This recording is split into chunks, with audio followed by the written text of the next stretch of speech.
My dad's father had 3 wives. My dad left my mother for another woman.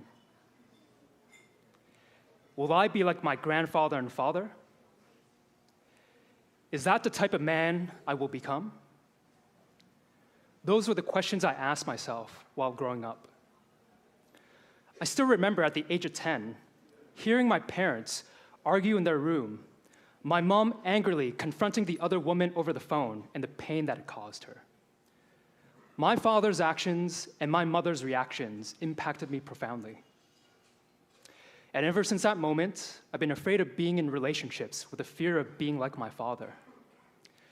In high school, my first girlfriend ended up cheating on me, the one thing I'm most afraid of committing. And without many masculine role models growing up, I told myself, I'm going to do the opposite of what my father did, which meant being there for my mother and for a younger brother who lives with Duchenne Muscular Dystrophy.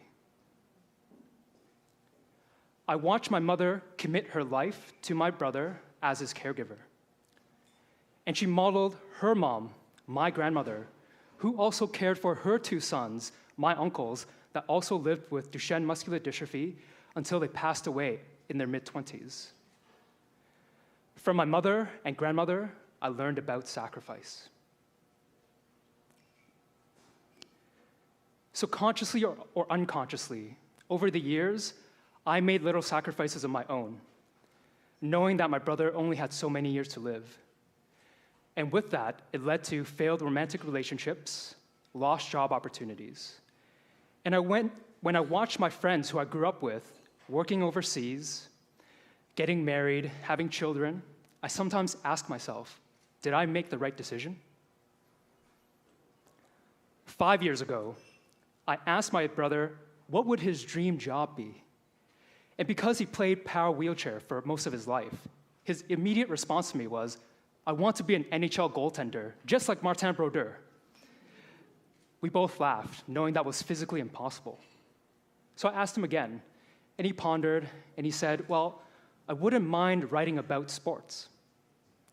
And that began our journey together, creating a not-for-profit, developing meaningful opportunities for people with disabilities. 4 years ago, I took my family on our first trip together in over 15 years.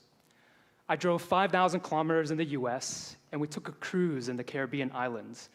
And I remember watching my brother, even though he was exhausted, traveling every day, he had a huge smile on his face throughout the entire trip.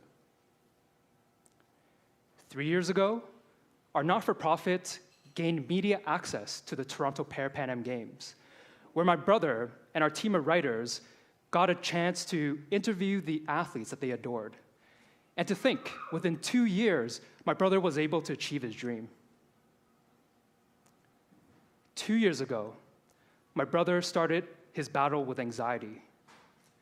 And even though our family has had a history with mental health, we avoided to confront it directly.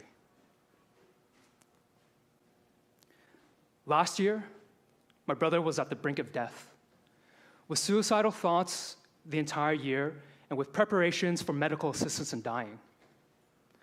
And as his older brother, it pained me to watch him suffer and to know that I couldn't do anything to relieve this pain and suffering. Today, thankfully, he is a little bit better, but never the same. So was it worth the sacrifice I made? Heck yeah. Am I the man that I've been so afraid of becoming? No. It hasn't been an easy road for me, learning whether or not I'm being a good man, son, and brother, and whether in the future I'd be a good boyfriend, husband, father, and grandfather. And I wouldn't be the man I am today without role models like my mom, my grandmother, my aunts and uncles, who are personal and professional caregivers, and to watch them give and love unconditionally. And they're the ones that inspire me to do the work I do, improving the lives of people with disabilities and seniors. So let's all take a moment to thank the caregivers in our lives, the ones that have made a difference, and acknowledge them for who they are, what they do, and for caring and loving the people that we do. Thank you.